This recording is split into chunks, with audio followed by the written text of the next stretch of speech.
on the clock. They have to go now. Smoils crashing in Killinger. He goes down. Globo-Chem trying to take this. Otto goes down. Killinger, can he cap in time? Can he take this map? He has 7 seconds. He doesn't opt for it. Now it's just a trade between the two. And Globo-Chem get it with 1 second remaining and 1 member up. I can go anywhere I wanna go. I can do anything if I put my brain in the matrix. In the matrix, in the matrix, in the matrix, in the matrix. Matrix, and the matrix inside the matrix. I can lay bricks or I can take pics of anime chicks doing insane flips. I can fight an octopus in my Oculus. Ain't nobody stopping us. Go. It's your man, Pooh Nanners, your Texas caster and hype master. And your West Coast caster and game master, Sleepy. Yeah, that's right. We've got fancy graphics. We've got green screens, all kinds of stuff. Even little name bugs on the bottom part there. You can see our Twitter handles there. So no more credit screen because I'm feeling a little lazy. But what I'm not feeling lazy about is how exciting and hype the championships were. As you saw from that intro video, it was not quite unexpected that Globo-Chem was able to take back their title after the Button Cup. They lost the title at the LAN event where all the money was, but it came back and took it at the end with a nice, exciting ending that had everybody, including Nightfire, on the edge of his seat. Oh, absolutely, man. The entire championships, I mean, from group open stages through round robin A and B's, through the semis and the finals, just nonstop action all over the place. Great matches. I don't think we really had too many blowouts, really. So that's great to see. That's what we want to see when it comes down to the end of the season. You don't want to be watching a bunch of blowouts at the end of the season because then it's like, well, where was the challenge in that, you know? Indeed. So it kicked off with the semifinals, right? We had the beginners going up against Blaze, the Rising Fire. They were jumping in there. Now, as we saw on the previous episode where I had Noman from Blaze, we didn't really expect them to beat the beginners. Not trying to be mean about it, but just it's not expected. However, they did put up a hell of a fight. They tried their best, but they did not win. As Buxton wanted us to say, if they had cemented themselves a top team already, but this match, they really showed the potential of what they're going to bring next season. These guys get better. They have exponential improvement, and I think we're going to see them as a top 3 or top 4 team, giving you guys, the Danglers, a run for your money next season. Absolutely. I mean, they gave us a run for our money in that Group B Group B round robin. So, I mean, I've been saying since early season 5, to keep your eyes on Blaze because they're going somewhere, and they definitely proved me and most of the others who have said the same correct. So, yeah, I mean, good on them, and you know, congrats to Noman and the boys. They made it really far. You know, they took it to the third map, man. They took it to the third map. It seems like Naoko was the standout star this round, basically carrying Blaze. I saw Noman going down kind of early in a lot of matches. I think the beginners had watched a lot of clips and knew who to focus on.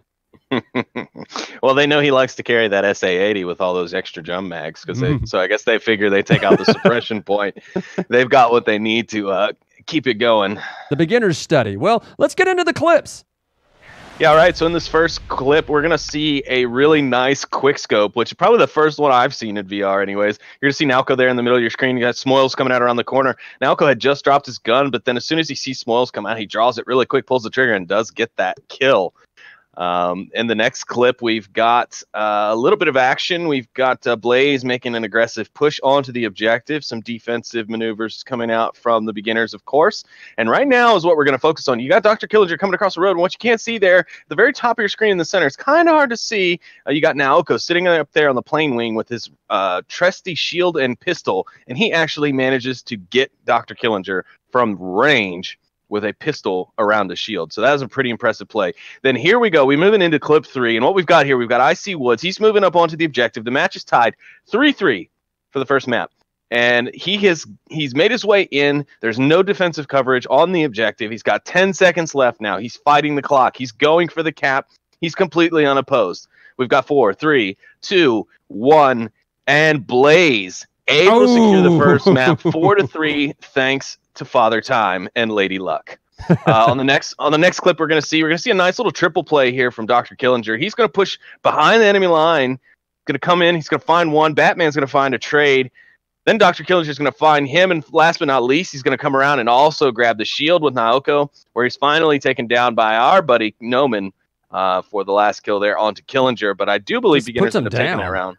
Yeah, he really does. It's pretty amazing. And here we're going to see our buddy, our good friend and pal Noman. He's going to be up against Dr. Killinger, who was down earlier on in this round. And then you have, I believe that's Kensai, coming up for the res, and it's really unfortunate because Noman actually misses a great opportunity to pop out here and get 2.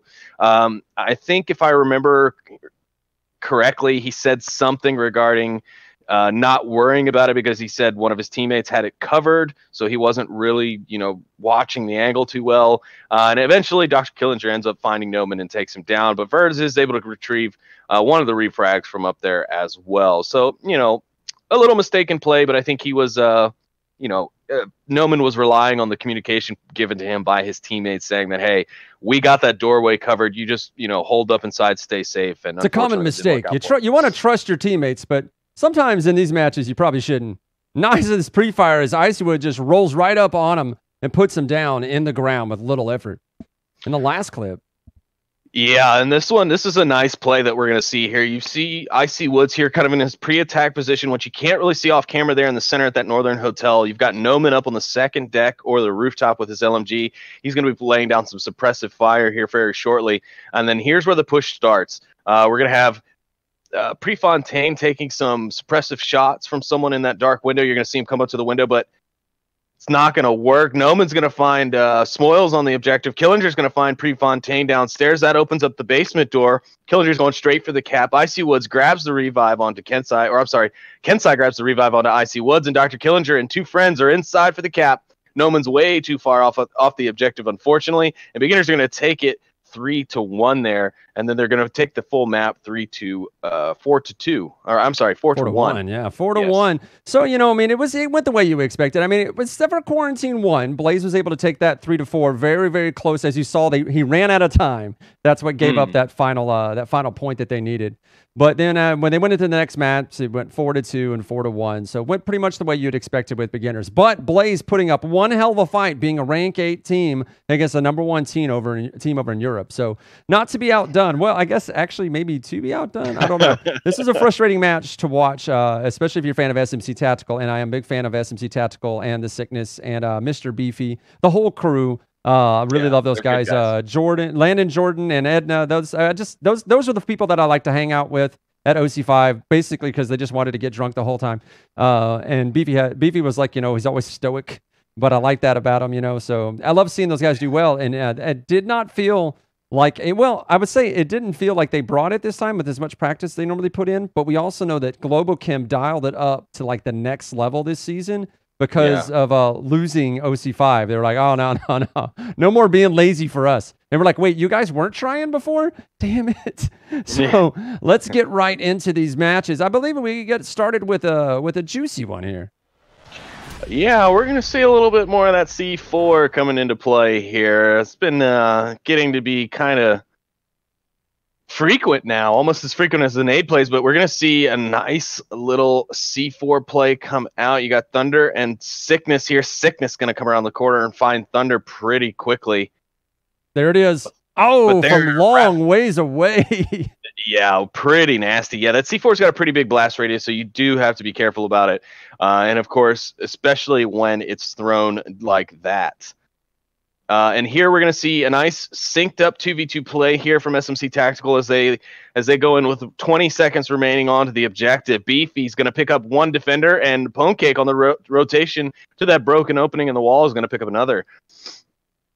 In our next clip, we're going to be seeing Globo-Chem actually going for caps. And, I think they actually started to do this, not only because I don't think they feel like there's any other option now that teams are really starting to kind of meet their skill level, and that skill gap between them and the following teams has slimmed a bit. But yeah, you see there, Thunder Pilot was on the objective. He had plenty of time, but unfortunately, he's just not able to get that cap. So eventually, he hears that the rotation is coming for him, and he just goes ahead and kills them. They get that round point, and they secure the map. And finally, our friend and funny man Pants. He's going to be using his favorite decoy Toast here to get a nice kill. Toast's going to get killed right away after he gets picked up by Pants. That's heartless. pick up the refrag onto Pwnecake and take them down. Now, the last clip we see, we got Globo-Chem here making a push. Thunderpilot, he's on the objective. SMC Tactical, who is a Captain Soda, he unfortunately doesn't have any idea. And by the time he realizes, I don't even know if he realizes it in time. I think he's reloading his LMG there. Thunderpilot's still typing in that code, but eventually he does get it, and he puts Globo-Chem up 3-0 there, and Globo-Chem will end up taking that map 4-0. So the total series 2-0 in the series, 4-1 on Quarantine 1 going to Globo, and then 4-0. So that score is hard to look at, but I mean it's Globo-Chem. Yeah. If there's someone who's going to beat you like that, it's going to be Globo-Chem. Oh, yeah. Man. Blaze did say that whenever I said, "Man, y'all are going up against beginners. How y'all expect to win?" They're like, "At least we're not playing against Globo-Chem." Yeah, so, yeah. I mean, that's how we felt. The Dagglers felt back the last season, right before the pre-OC5 Leicester event, because we kind of found out what the seeding would be like for the first games at OC5. So we found out basically that if we had won that and made it into OC5, that we'd be playing Globo-Chem first, and we're like, nope. So when we lost, we're like, well, at least we don't have to play Globo-Chem now on a live stage and get embarrassed. That's the way to go. So it ended up coming down to the final that we all pretty much saw coming, a rematch, a grudge match, so to speak, between Globo-Chem and beginners. Now, we already had a preview of this in the Button Cup, but coming down, we were waiting to see what, an official rematch in season of what happened at OC5. But this time with a different victor, as you know from that first clip. Globo-Chem won. We're going to take you on the adventure to get there. The grand final was a best of 5, first to 3. It's whatever you want to call it. People call it just the grand finals. All of the points, basically 2 hours worth of gameplay. But the expectations were high. Both teams really were going to bring their A game. Beginners actually pulled in new players. We talked about that in previous episodes. They picked in a new strategist. So stuff was about. We're starting to see beginners starting to rush too and change up their game, just like we're seeing the Globo-Chem. They're starting to actually go and make caps. So, and we figured after the SMC match against Globo-Chem that maybe Globo-Chem would come in a little soft since they didn't really get that extra pressure that they needed. Whereas beginners came in against Blaze and they had to actually fight real hard against somebody for it. So I've seen that in a lot of games where somebody who had to work up real hard and somebody who had a match that for them was kind of easy. Even though, and the points don't really tell the full story, but still easier than it was for beginners versus Blaze. That, you figured to give them an edge, but it did not work out for them in the end. They ended up losing. I think it was they had their moments, but they wake up starting from quarantine, but that was too late for them after losing 2 matches. So they don't quite take it to the finish. But let's get started with these clips. Yep. So in the first grenade, we're going to see one of many of what we've come to later dub as Dr. Killinger airstrikes. This is going to be a nice double frag here. Dr. Killinger throws one out towards the northwest alley open entrance. He's going to come around quickly to get those confirms. He is going to get refragged by Toast fairly quickly, but unfortunately, that was just a great play there. And then here we see a nice banked grenade in an answer to Dr. Killinger's previous round, and it blasts him so hard, it clips him into the wall. Jizzy's or Pants' grenades just bouncing off everywhere. Then we're going to see another frag from Killinger, just another beautiful nade, and it's going to be another refrag onto Pants. He's going to pay Pants back for what he just did to him in the round before. I mean, they basically traded frags back and forth for like 3 rounds. I mean, it was ridiculous. And Dr. Killinger's nade is just so on point right now. You guys got to have an air raid siren on a soundboard you can drop during matches when he does that. Yeah, and then after that, that little frag play, a little bit of hilarity ensues on the western side. A few team kills and refrags come out. The next thing we're going to see, another God nade from Killinger is going to be coming out, and a nice air burst right over top of the shield player Raphael. Thunderpilot's going to come around quick to get the res, but it doesn't matter. Killinger throws a second nade and downs and kills both of them. So again, that's 3 airstrike grenades that we've seen just from this one map from Dr. Killinger. He's doing an amazing job with it. Next thing we're going to be seeing is about after 3 minutes of nothing, both teams are going to come live, and after all of a sudden, just in 60 seconds, left on the clock, we're just going to see all the action kind of at once. This right here is Onward Classic, right? Where you wait till the last second and then everything blows up. Oh, yeah. I'm sorry. I actually gave the wrong description on this clip. This is Woods managing to have slipped through the Globo-Chem defense, and he was well within enemy lines, but he did not make it in the end. Globo-Chem really bringing the heat, though, on Cargo. They're going to take down beginners. They're going to take down 5 beginners here in less than 40 seconds. So let's keep the count here. We've got He's coming. sometime. We're gonna get it. Yeah, we're They going. love to Here make we us go. wait for it. There it is. And there's the first. Pants gets taken down, though, in a trade, but that's no matter. They've already got one man down. Another man goes down as well at some point, but it didn't show on the kill feed. Here comes the third. Number 3 gets picked. Toast with a nice pick there. Now there's just 2 left. Here we go. A nade onto Woods. And Smoils picks up Toast. Here we go. And there it is. Everybody's down. Now, And there's here's all the 5. clip that I think you meant to talk about. It is, yes. Okay, so here we go. After 3 minutes in, nobody killing anybody. Now all of a sudden, we're going to just see kind of everything happen at once. As you can see, beginners throwing a lot of smokes down. Globo-Chem answering back with a flash or 2 to try and stop this advancement. Smoils, though, going to get down and killed by his own teammate Kensai. Killinger going to be able to pick up Pants and confirm him. Raphael getting the refrag on Dr. Killinger. And then now it's all left to 2 members of beginners versus 4 of Globo-Chem. Raphael, though, he's going to kill Killinger. Go ahead and finish him off with a frag. And then it's up to the 2 members of beginners left. Thunderpilot, not Thunderpiler, is going to hear Spoils bustling about in the bushes, and he's going to go around and grab that frag. Icy Woods going to find Otto, but soon after. Ooh, cleaning him up. Man, I misread that clip. I'm pretty sure I clipped this, and I still don't even know what happened. Eventually, though, Raphael clutching it, keeping things alive, keeping Globo-Chem ahead, getting that kill on Killinger. And they knocked it all out in seconds. And here we go. Right away in this clip, you saw the smokes coming out from Globo-Chem, and then we see, here we go again, Dr. Killinger's airstrikes coming in. He picks up Raphael. Now, in this clip, the frag does not get the kill, and he does not get a refrag to confirm it. However, just the sheer accuracy of his grenades throughout that championship was just amazing. I mean, got to give it props. Dr. Killinger, personal props from Sleepy. You did a fantastic job with those grenades during the finals. That was some beautiful stuff there. Surgeon with those grenades. He is a true doctor, if you will. Doctor of death and destruction.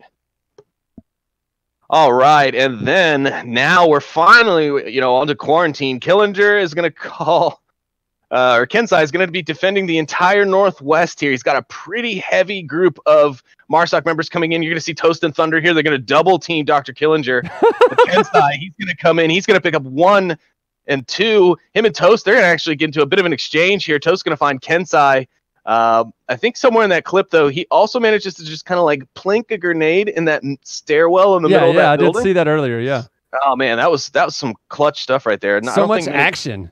Yeah, crazy. Then another one here to complement this dance, or the Thunder and Kensai dance, I should say. I mean, this is a popular place to dance, apparently, now. If you know Woods is in that building, you can't be crazy. You got to take your time. Yeah, and so here we go. Woods and Thunderpilot going to be doing a bit of a dance. That dance back and forth that they're doing reminds me of that movie Next, where the guy kept reliving his life every time he got shot. Like, just keep seeing them change their mind. Like, they both have a replay button. They're doing the sands of time over here.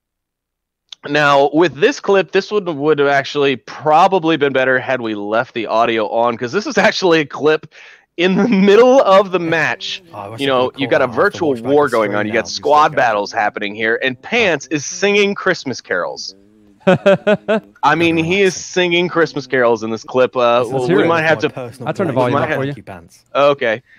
So yeah, you'll hear a little bit better towards the end of the clip. Yeah, he raises the volume on his voice and singing some nice Christmas tunes. Apparently, he's not casual here. Yeah, he's not too concerned about the match going on apparently right now. Probably pretty confident though, being that this is map number 3 already. And they're already up on beginners 3, or I'm sorry, they're already up on beginners 2 maps to 1 currently. So I don't think he was too concerned yet. I think he knew all they needed to do was win that last map. So let's check out this disaster though that followed the ominous singing of White Christmas. The 4th and final map, right, Globo? Yes, it is. And this one, pretty funny. I believe I clipped this myself. I called this one, whoa, whoa, whoa, get back, get back. Because immediately as they exit their spawn, you can see the tracers coming in. And it just kind of stops them right in their tracks. I mean, they were like, oh, okay, it's cool. Spawn box is open. We can leave. We can just jot out. We can get on our thing and go. No, beginners had a different idea. And they almost caught a few of them. They had a whole bucket full of nope. That's right. It was that's pretty interesting. I don't think I've really seen many people be able to get into position to fire on that northeaster to spawn that quickly. Next clip we go. We got a classic or a very coordinated and solid looking offense. It just crumbles though because beginners, they just know how to play their defense on downfall. They do really well on this map. They're probably one of, if not the strongest team on downfall that I know. I mean, Globo-Chem very solid on it too, but well, I guess they do beat them on this map. So maybe catches that nade to end the day. Catch that nade. Yeah, that grenade I think it just barely maybe bounced up under his shield or something, but I don't know. That was crazy.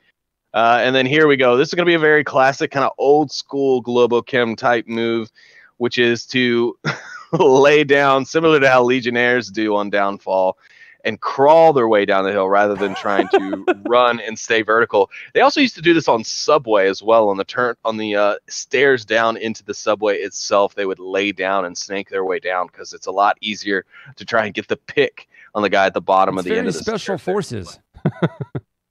Yeah, a special, all right. I don't know. I don't think we're talking about the same special forces, but yeah, very special indeed. Now, this one I find very interesting. Thunder Pilot here, he's going to shoot that C4 that gets thrown out, but what you didn't see is at the very start of that clip, Dr. Killinger, way off kind of camera there, he's way back in the center hotel. He's going to lob a grenade from the center hotel, and mind you, this is probably 75 meters or so, somewhere around there, I'd say.